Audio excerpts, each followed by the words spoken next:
Hi everyone, कैसे हैं आप सब। आई होप आप सब ठीक होंगे। मैं हूं इंदु और मैं अपने ही शहर हिसार से चलाती हूँ एक क्लाउड किचन।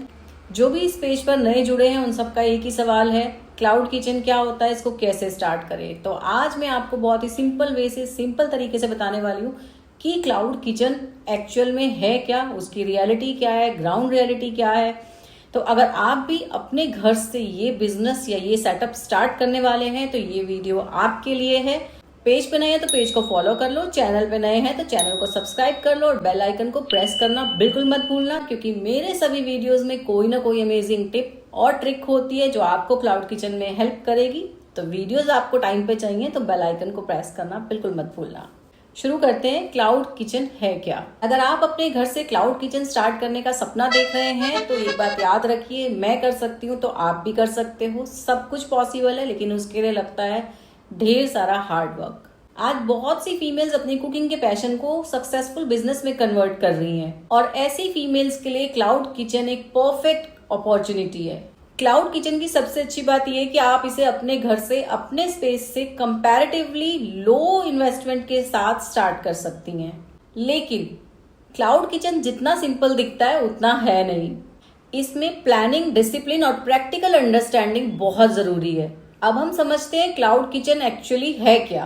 क्लाउड किचन एक डिलीवरी ओनली फूड बिजनेस है जिसमें डाइनिंग की फैसिलिटी यानी कि बैठकर खाने की सुविधा नहीं होती। Customer online platform Zomato, Swiggy, website या फिर डायरेक्ट कॉल करके आपको ऑर्डर प्लेस करते हैं और आप अपने घर की किचन से ही वो ऑर्डर प्रिपेयर करके डिलीवर कराते हैं। क्लाउड किचन बिजनेस की सबसे बड़ी स्ट्रेंथ ये है कि आप इसे घर में जो ऑलरेडी किचन है उससे ही स्टार्ट कर सकते हैं। आपको अलग से कोई स्पेस लेने की जरूरत नहीं है। इसका मतलब है low initial investment, minimal overhead cost, यानी कि पूरे बिजनेस पे जो भी कॉस्ट आएगी वो बहुत कम आएगी। फ्लेक्सिबल वर्किंग आवर्स, आप जब मन चाहें, जितना मन चाहें उतनी देर के लिए काम कर सकते हैं। कोई काम है तो आप अपना बिजनेस क्लोज करके थोड़ी देर के लिए जा सकते हैं। एंड मोस्ट इम्पॉर्टेंट, घर और बिजनेस दोनों को एक साथ मैनेज कर सकती हैं। लेकिन इस फ्लेक्सिबिलिटी के साथ आती है ढेर सारी रिस्पॉन्सिबिलिटी, प्रैक्टिकल रियलिटीज जो आपको पहले दिन से ही समझनी पड़ेंगी। कुकिंग स्किल से ज्यादा इंपॉर्टेंट है कंसिस्टेंसी। एक बार टेस्टी फूड बनाना अलग बात है, हर बार सेम टेस्ट, सेम क्वालिटी और सेम प्रेजेंटेशन ही आपके बिजनेस को सक्सेसफुल बनाती है। छोटे लेवल से स्टार्ट करना एक स्मार्ट मूव होगा, रिस्क कम रहेगा। अगर बिजनेस सक्सेसफुल होता है तो आप धीरे धीरे धीरे धीरे उसको बढ़ा सकते हैं। जैसा कि मैं हमेशा कहती हूँ, स्टार्टिंग में आपको बहुत बड़ा मेन्यू रखने की जरूरत नहीं है। 5 से 10 आपकी जो सिग्नेचर डिशेज हैं, जो आप बेस्ट कुक करती हैं, वही रखिए। जो डिशेज डिलीवरी के बाद भी फ्रेश और अपीलिंग रखें, उन्हें प्रायोरिटी दें। अब आते हैं पैकेजिंग पे। कस्टमर सबसे पहले आपको पैकेजिंग के थ्रू ही एक्सपीरियंस करता है। लीक प्रूफ, हाइजेनिक और अट्रैक्टिव पैकेजिंग रिपीट ऑर्डर्स लेके आती है। अब बात करते हैं ऑनलाइन प्रेजेंस, जो कि मैंडेटरी है। आज के टाइम में अगर आप ऑनलाइन विजिबल नहीं है तो आप एग्जिस्ट ही नहीं करते हैं। जो दिखेगा ही नहीं वो बिकेगा कैसे। सोशल मीडिया पर एक्टिव रहना, गुड फूड पिक्चर्स, वीडियोस और कस्टमर्स के रिव्यू कलेक्ट करना मोस्ट इंपॉर्टेंट है। अब बात करेंगे फाइनेंशियल डिसिप्लिन की। हर ऑर्डर का प्रॉफिट समझना बहुत जरूरी है। रेवेन्यू और प्रॉफिट में डिफरेंस होता है।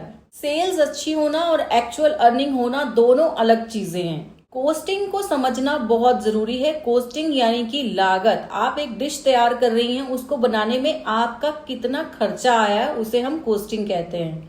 आपको हर डिश का एग्जैक्ट कोस्ट पता होना चाहिए। कोस्टिंग में आता है रॉ मटेरियल का कोस्ट, पैकेजिंग का कोस्ट, डिलीवरी पार्टनर्स की commission, gas and electricity cost, आपका हार्ड वर्क, वो भी आपको इस कोस्टिंग में इंक्लूड करना है। अगर आप कोस्टिंग नहीं समझेंगे तो बिजी रहकर भी आप प्रॉफिट अर्न नहीं कर पाएंगे। अब बात करते हैं कॉमन चैलेंजेस जो हर किसी को फेस करने पड़ते हैं। इनिशियल ऑर्डर्स स्लो हो सकते हैं, यानी कि स्टार्टिंग में हो सकता है आपके पास 4-5 दिन तक ऑर्डर्स ही ना आए या फिर दिन में 1 बार या 2 बार ही ऑर्डर आए। कस्टमर का ट्रस्ट बिल्ड करने में टाइम लगता है, जल्दबाजी ना करें। डिलीवरी इश्यूज कभी कभी आपके कंट्रोल से बाहर हो सकते हैं और डिलीवरी लेट होने के कारण कस्टमर आपके अच्छे खाने को भी बैड रिव्यूज दे सकते हैं। नेगेटिव रिव्यूज मिल सकते हैं, लेकिन आपको उनका रिप्लाई पॉजिटिवली ही देना पड़ेगा। वर्क लाइफ और आपकी पर्सनल लाइफ में बैलेंस मेंटेन करना कभी कभी आपके लिए मुश्किल हो सकता है, लेकिन ये सब बिजनेस जर्नी का नॉर्मल पार्ट है। ये हमें और जो बाहर जॉब करते हैं उन सबको फेस करना पड़ता है।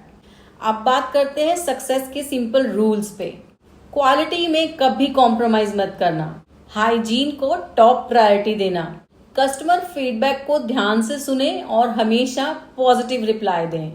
मेन्यू को रेगुलर ऑप्टिमाइज करें, थोड़े बहुत चेंजेस जो आप कर सकते हो वो रेगुलरली आप करते रहें, कुछ ना कुछ ऐड ऑन करते रहें, और जो चीज आपको लग रहा है कि सेल नहीं हो रही है उसको मेन्यू से हटा भी दें। रिपीट कस्टमर्स को हमेशा स्पेशल इंपॉर्टेंस दें। क्लाउड किचन सिर्फ फूड बिजनेस नहीं है, ये ब्रांड बिल्डिंग, कस्टमर सर्विस और स्मार्ट बिजनेस मैनेजमेंट का कॉम्बिनेशन है। याद रखना, परफेक्ट टाइम कभी नहीं आता है, लेकिन एक सही स्टेप, एक आपका मूव आपको सही डायरेक्शन जरूर दे सकता है। अगर आप हार्डवर्क, डेडिकेशन, पैशन और पेशेंस के साथ काम स्टार्ट करती हैं तो याद रखना, आप घर की किचन से ही एक सक्सेसफुल ब्रांड क्रिएट कर सकती हैं। जाते जाते आपके साथ शेयर कर देती हूँ कुछ इंपॉर्टेंट टिप्स जो आपकी क्लाउड किचन को सक्सेसफुल बनाने में आपकी हेल्प करेंगे। Small and focused menu, delivery friendly dishes he menu में ऐड करना, अर्निंग करने के साथ साथ याद रखना कि आपको एक स्ट्रॉन्ग ब्रांड क्रिएट करना है। पैकेजिंग पर इन्वेस्ट करना बिल्कुल मत भूलना, क्योंकि पैकेजिंग आपके क्लाउड किचन के बिजनेस में बहुत इंपॉर्टेंट रोल प्ले करती है। कस्टमर फीडबैक को हमेशा सीरियस लें, कोशिश करना हमेशा पॉजिटिव रिप्लाई देना। रिपीट कस्टमर्स पर फोकस रखना और हर मंथ के एंड में अपने प्रॉफिट को एक बार एनालाइज जरूर करना। तो ये थे मेरे क्लाउड किचन से रिलेटेड जितने भी टिप्स एंड ट्रिक्स थे वो मैंने सब शेयर कर दिए। अगर आप अपना क्लाउड किचन बिजनेस स्टार्ट करना चाह रही हैं तो सोचिए मत, स्टार्ट कीजिए। हार्डवर्क है लेकिन उतना ही इसमें प्रॉफिट भी है। अगर आप भी अपना क्लाउड किचन से रिलेटेड बिजनेस स्टार्ट करने वाले हैं तो मेरी तरफ से आपको ढेर सारी शुभकामनाएं, बहुत सारी good wishes and good luck. याद रखना, हर सक्सेसफुल बिजनेस एक छोटे स्टेप से ही स्टार्ट होता है। बस शुरुआत कीजिए, सीखते जाइए, इम्प्रूव कीजिए और कंसिस्टेंट रहिए। अगर आपको क्लाउड किचन स्टार्ट करने या फिर ऑर्डर्स की कोई प्रॉब्लम आ रही है या कोई क्वेरीज है या कोई टॉपिक है जिस पे आप बात करना चाहते हैं तो आप कमेंट में लिख देना या फिर मुझे इंस्टाग्राम पे डीएम कर देना। मैं कोशिश करूंगी आपको प्रॉपर गाइडेंस दे पाऊं।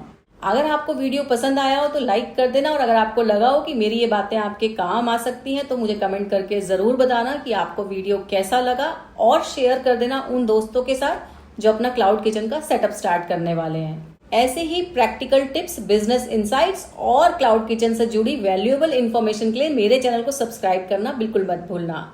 मिलते हैं नेक्स्ट वीडियो में एक और यूजफुल टॉपिक के साथ। Till then keep dreaming, keep growing and keep cooking. मिलेंगे नेक्स्ट वीडियो में। बाय।